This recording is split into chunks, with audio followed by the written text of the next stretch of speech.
अस्सलाम वालेकुम। मोहम्मद सिद्दीक मिठू अरबा बाला मुल 12 इमाम 14 मासूम। पान नंबर 21।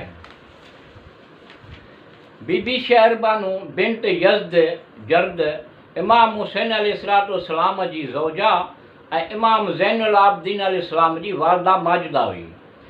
शेख मुफ़ीद जे बयान आहे त हज़रत अली अलैहिस्सलाम जिन पंहिंजे ज़ाहिरी ख़िलाफ़त वारे दौर में हिकु लश्कर ईरान रवानो कयो, जंहिं ईरान खे फतह करण खां पोइ यज़द जर्द जे ॿिनि धीअरुनि शहर बानू ऐं कीहान बानू खे क़ैद करे हज़रत अली अलैहिस्सलाम ॾांहुं रवानो कयो। उन्हनि जे इस्लाम क़बूल करण बैदि हज़रत अली अलैहिस्सलाम जिन बीबी शहर बानू जो निकाह इमाम हुसैन अलैहिस्सलाम सां ऐं कीहान बानू जो निकाह मोहम्मद बिन अबी बकर सां कयो। जलाल उन में अल्लामा मजलिसी जो बयानु आहे त जॾहिं बीबी शहर बानू क़ैद थी ईरान खां मदीने ॾांहुं वञी रही हुई त दौरान सफ़र ख़्वाब में हुज़ूर सल्लल्लाहु अलैहि वसल्लम जिन संदसि निकाह इमाम हुसैन अलैहिस्सलाम सां पढ़ायो। 15 जमातुल सानिया 38 हिजरीअ ते इमाम ज़ैनुल आबिदीन अलैहिस्सलाम जी आमद बासादत थी। धमकायल साकिया में आहे त संदसि वालदा माजिदा बीबी शहर बानू उन ई ॾींहं में रलट करे वई। अहिड़ो ई ज़िक्र तारीख़ बनी हाशिम जे मुसनिफ़ पंहिंजे तसनीफ़ जे जुल्द 4 जे सुफ़े नंबर 138 ते अल शारिग़ अल जामे ऐं फिरदौस अल अख़बार जे हवाले सां कयो आहे। रोज़तुल शुहदा मूजिब जॾहिं बीबी शहर बानू इमाम हुसैन जे ज़ौजियत में आई त साणि गॾु 100 कनीज़ूं हुयूं। इमाम हुसैन अलैहिस्सलाम जिन जे ज़ौजियत में अचण जे ख़ुशीअ में हिन 40 कनीज़ूं उन ई ॾींहुं आज़ादु कयूं ऐं बाक़ी 60 कनीज़ूं बि वक़्त ब वक़्तु आज़ादु कयाईं। शीरी बि संदसि कनीज़ हुई जंहिंखे हिन इमाम हुसैन अलैहिस्सलाम खे उबा कयो ऐं इमाम हुसैन अलैहिस्सलाम शीरी खे उन ई वक़्तु आज़ादु करे छॾियो।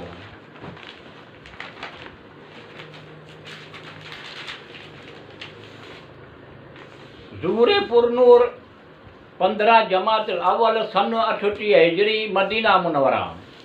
शहादत 25 मुहर्रम अल हराम सन 95 हिजरी मदीना मुनव्वरा। मकाम मुदफ़िन जन्नत अल बकिया मदीना मुनव्वरा। ज़ाहिरी हयात 57 वरिय। इमाम अली ज़ैनुल आबिदीन अलैहिस्सलाम जो सिलसिलो असमत जे 6 ऐं सिलसिले इमामत जी 4 घड़ी आहिनि। सदन वालदा माजिदा हज़रत इमाम हुसैन अलैहिस्सलाम ऐं वालदा माजिदा जनाबे शहर बानू अलैहिस्सलाम जिन आहिनि। पाण इमाम मनसूस आज़म ज़माना ऐं अफ़ज़ल काइनात हुआ। सवा हिकु मुहरका जो मुसनिफ़ लिखे थो त पाण सल्लल्लाहु अलैहि वसल्लम इमाम हुसैन अलैहिस्सलाम जिन जे जीअरी जागंदी तस्वीर हुआ। इमाम ज़हरी इब्ने इनिया ऐं इब्ने मुसीब जो चवणु आहे त असां इमाम ज़ैनुल आबिदीन अलैहिस्सलाम जहिड़ो अफ़ज़ल इबादत गुज़ार ऐं फ़क़ीह ॿियो न ॾिठो। वसीलत अल नजात जो मुसनिफ़ लिखे थो त पाण अलैहिस्सलाम अहिड़ा पुरजमाल ऐं पुरजलाल हुआ जो जेको बि खेनि ॾिसंदो हो उन जे दिलि संदसि तज़ीम करण ते मजबूर थी वेंदी हुई। संदन आमद बासादत 15 जमातुल अव्वल 38 हिजरी जुमे जे ॾींहुं मुबारक ते जनाब शहर बानू सलामुल्लाह अलैहा जिन जी मुबारक जमेटी जेका ईरान जे बादशाह यज़द जर्द बिन शहरयार जी न्याणी हुई। उसूल काफ़ी जो मुसनिफ़ लिखे थो त उन खां वधीक बुलंद नसब कंहिंजो थी सघे थो जंहिंजो सिलसिलो निस्ब नौशेरवान आदिल ऐं हुज़ूर ख़तमी मुर्तदी सल्लल्लाहु अलैहि वसल्लम जिन जे ॾाॾे जनाब हाशिम जिन सां मिलंदो हुजे। संदन इस्म मुबारक अली ऐं कुनियत अबू मोहम्मद अबुल हसन ऐं अबुल कासिम हुई। संदन केतिरा ई लक़ब मशहूरु आहिनि जिन में सैयदुल साजिदीन ज़ैनुल आबिदीन वधीक मशहूरु आहिनि। पाण एतिरा सजदे गुज़ार हुआ जो कसरत सजदे सबबि संदन मुबारक पेशानीअ ते ॻोढ़ियूं थी वेंदियूं हुयूं। जिनखे कटराइणो पवंदो, उन करे ई खेनि सज्जाद सॾियो वियो। संदन ज़ैनुल आबिदीन लक़ब बाबति रिवायत आहे त हुज़ूर ख़तमुल मुर्तब सल्लल्लाहु अलैहि वसल्लम जिन खेनि इहो लक़ब ॾिनो हो ऐं पंहिंजे मुबारक हयात में ई इहा ख़बर ॾिनी हुई त रोज़े क़यामत जॾहिं ज़ैनुल आबिदीन अलैहिस्सलाम खे आवाज़ु ॾिनो वेंदो त मुंहिंजो हिकु फ़र्ज़ंद अली अलैहिस्सलाम इब्न हुसैन अलैहिस्सलाम लब्बैक चवंदो, बारगाह इलाही में हाज़िर थींदो। उनजी ताईद किताब शवाहिदुन नबुवत जे नक़ुल कयल हिन रिवायत सां बि थिए थी त इमाम अली अलैहिस्सलाम बिन हुसैन अलैहिस्सलाम त युद्ध जे निमाज़ में मसरूफ़ हुआ त शैतान अज़दा जे शिकिल में ज़ाहिर थी संदसि पेर जे अंगूठे खे चॿाड़णु लॻो। घणी देरि खां पोइ जॾहिं पाण उन तरफ़ ध्यानु ॾिनाऊं त शैतान शिकस्त खाई वापसि मोटी वियो। उन वक़्तु ग़ैबत मां निदाए कुदरत आई, ही ज़ैनुल आबिदीन अलैहिस्सलाम आहे। इमाम ज़ैनुल आबिदीन अलैहिस्सलाम जिन जी आमद बासादत हज़रत अली अलैहिस्सलाम इब्न अबी तालिब जिन जे दुनियावी ख़िलाफ़त वारे दौर में थी। खेनि 2 साल पंहिंजे ॾाॾे अली अलैहिस्सलाम इब्न अबी तालिब जे ज़ेरे साए ज़िंदगी गुज़ारणु नसीब थी।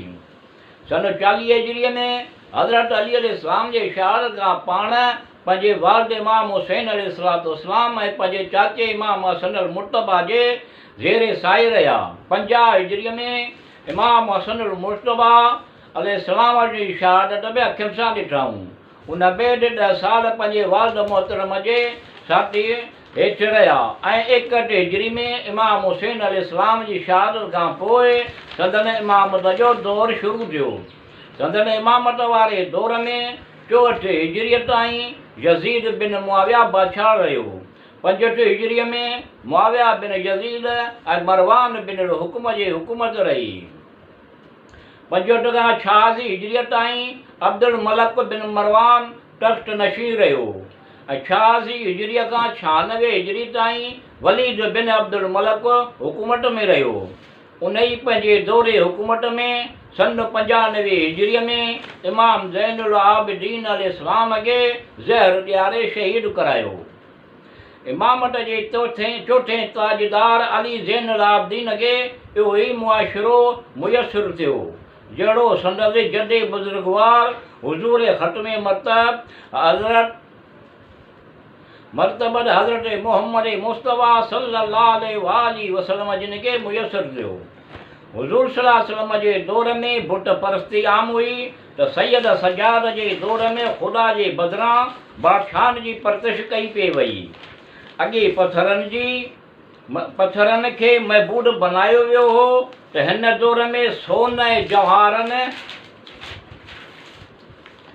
टुकरनि खे इहा हैसियत हासिलु हुई। उन दौर में कभी अमल आम हुआ ऐं ही ऐश व निशात ऐं बेएतदालियुनि जो दौरु हो। उन दौर में गैरत ऐं इंसानी क़दरनि जो ख़्यालु घटि में घटि पंहिंजे क़बीलनि जे हद ताईं त मौजूदु हो, पर हिन दौर में इंसानी क़दर ख़ाक में मिली विया हुआ। उन दौर में कुफ़ार रसूल अकरम सल्लल्लाहु अलैहि वसल्लम जे जान जा दुश्मन हुआ ऐं हिन दौर में मुआशिरो आले रसूल सल्लल्लाहु अलैहि वसल्लम जो दुश्मन बणियल हो। ख़ानदानी रिसालत मां सिर्फ़ु इहो ई हिकिड़ो चिराग बाक़ी बचियो हो जंहिंजे कलब ते केतिरा ई दाग़ हया विया हुआ। खेनि कई भेरा गिरफ़्तार करे दरबारनि में आंदो वियो। पाण अलैहिस्सलाम मस्जिदुनि जे मंबरनि तां पंहिंजे आबाउ अजदाद ते सभु शितम ॿुधी ख़ामोशीअ सां बर्दाश्त कंदा रहिया।